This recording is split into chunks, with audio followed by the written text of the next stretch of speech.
Okay, Brad, it's the press conference I'm sure you've been thinking about for a little while now.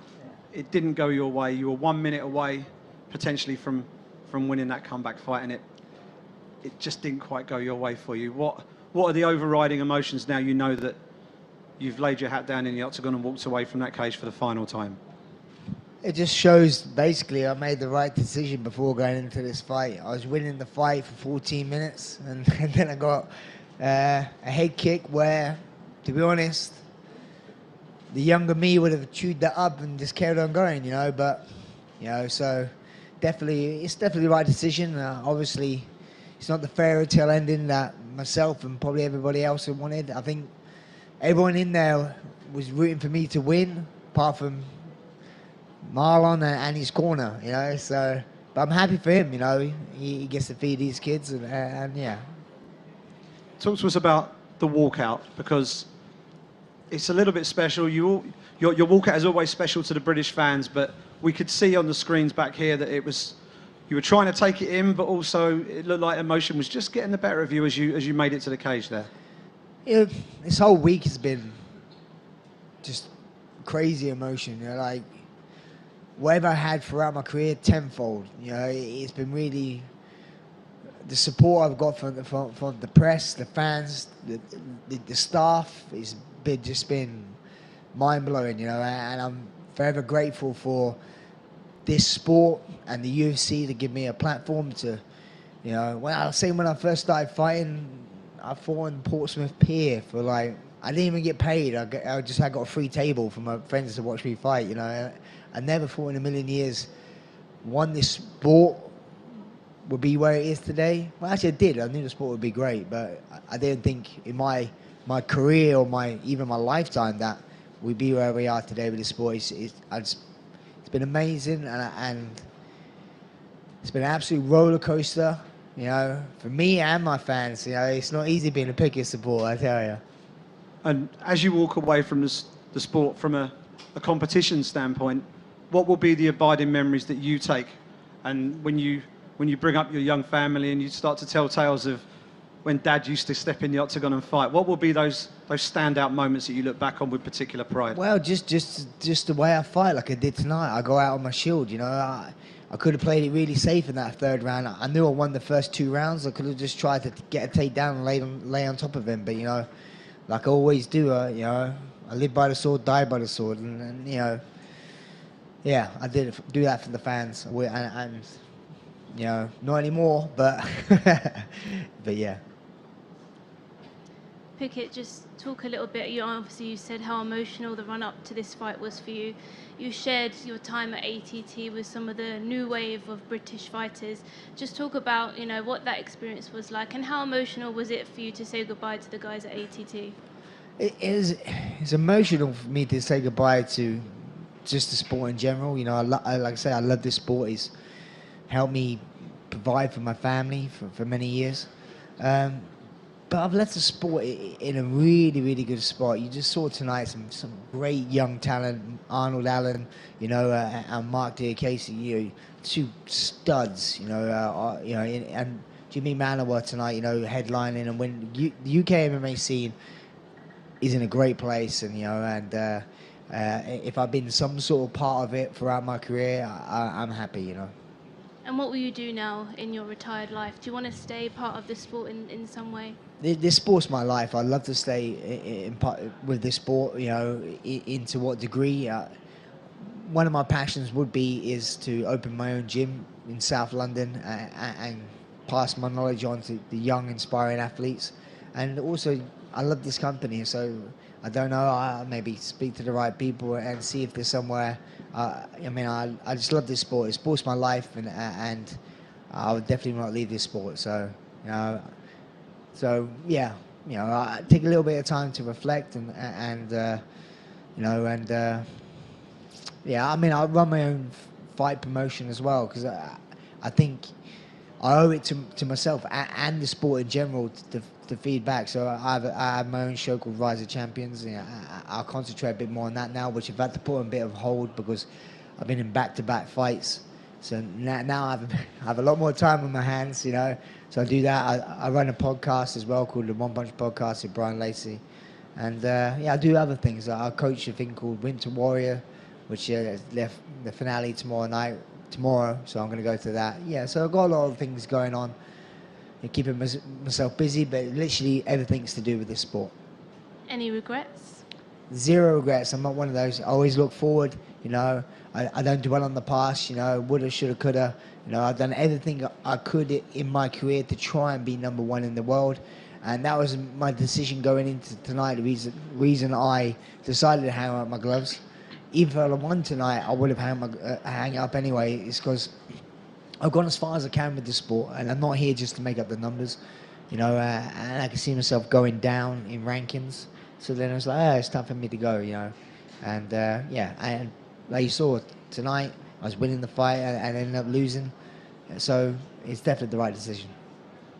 Thank you. Brad, I know you've mentioned about starting up a Great British Top Team. The affiliation there with American Top Team means a lot to you. But if the UFC said, look, we'd like you to stick around, we'd like you to play an active role in developing the sport in Europe, would that be something you'd be interested in? Of course, at the moment, technically I'm jobless, you know, so yeah. So I'm ready to listen to any offers on the table. And like I say, we'd definitely be involved within this sport.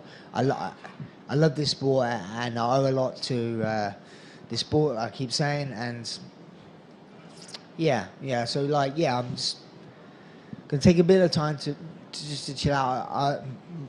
My family's been amazing. My wife, Sarah, my son, Buddy, you know. So what was going through your mind, you know, when you were making your way to the cage? Like they said before, you did look very emotional.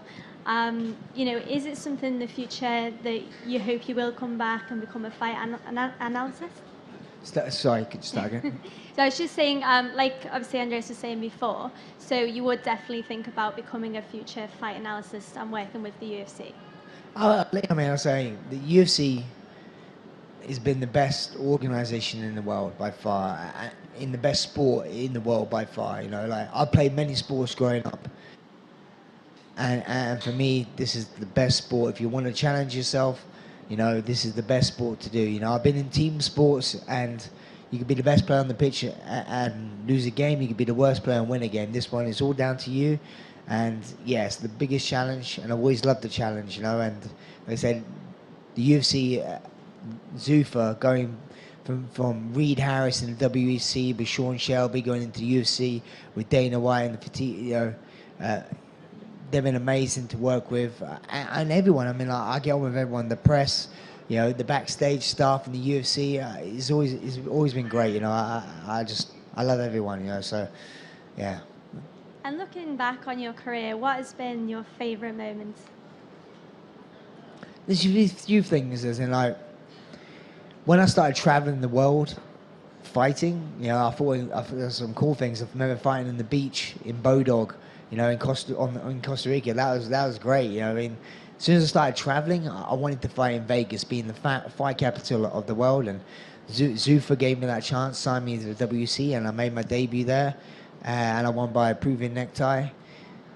That was a special moment for me. And then I guess the other Zuffa moment would be knocking out Yves Dubon, you know, with a name like One Punch. You know, you got to live up to it. And I did that night with a great uppercut in front of my not my hometown fans, but my home country fans in Nottingham.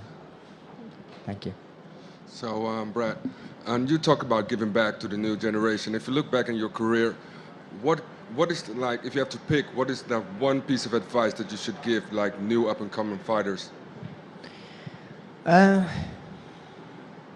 I mean, it's changed, isn't it? Like I said, when I first started, it wasn't a legitimate career path for young athletes. It was literally just having a few fights, and you may pick up a bit of money here and there. But now, if you take this sport seriously at a young age, where great athletes used to be, if he was good in this country, you go play football, you go play rugby. But now there's a legitimate career path for you with the UFC to go on and earn life-changing money and support your family. You know, so yeah, and the sport just scientifically has grown. So I've seen the sport grow so much. You know, it wasn't a sport when I started. It's a sport now. You know, so yeah, young athletes, you know, what I'll say is take the sport very seriously, and it will serve you well. Brad, you were up 2 rounds on 2 of the judges' scorecards, but it did seem like in the third you pressed. You pressed forward. It didn't pay off, but I wonder, you know, in hindsight, do you wish you would have maybe played it a little differently, or is it almost like a source of pride that, you know, even being up 2 rounds to none, you pushed? It's me. It's my fighting style. I live by the sword, die by the sword, and I say I fight for the fans. You know, so I could have just maybe I didn't have trouble taking him down when I wanted for a takedown. I could have just took him down and laid on him and make it boring. But you know, that for me, I wanted to be in a typical Brad Pickett fight, and a typical Brad Pickett fight would have been me get up from that and carry on fighting. You know, but unfortunately, obviously, my age didn't let me get up as quick as I could. You know. I wish I said to the referee before the fight, let me go stiff. You know, I felt I was okay a little bit, but obviously I have to look at it back. You know, I love ground warming, so I know he's got a job to do, and you know, I love him the son, so I want to make sure I can still speak to him. You know. Very nice. And I wonder, you know, you've gotten a lot of praise this week for how you handled yourself, and you know, announcing your retirement, getting to do it at home, just the way you handled the whole process. But you had a chance a year ago to walk out on a win. I wonder, is there any lesson you take out of that? I mean, is there a difference at the end of the day, whether you walk out on a win or a loss? I think the outcome of tonight didn't really matter. You know, I made my decision before. It would have been a great fairy tale ending for me to walk out and win, but you could tell that this is real life. It's not fairy tales, you know. So you have to be really smart when you're going in. You know, I think last year when I fought and I always say I wasn't in the sport just to make up numbers, and back then, if I'd have lost, I would have retired. But you saw the relief in my face when I won. I'm like, holy crap! I can stay in the sport now and like, you know, like stay on this roller coaster. But tonight, like I say, win, lose, draw, whatever, I was content. I was ready. I'm done. I made my mind up, and I was really comfortable with my decision. You know, so unfortunately, it didn't go my way tonight. But you know. Every cloud has a silver lining. I'm too nice, I think. You know, I was thinking, I'm happy for him, you know, because I know he's got a daughter who wasn't very well and stuff like that. So at least he gets a bit more money to feed his daughter. I'm just too nice thinking about other people, but you know, I'm happy for him.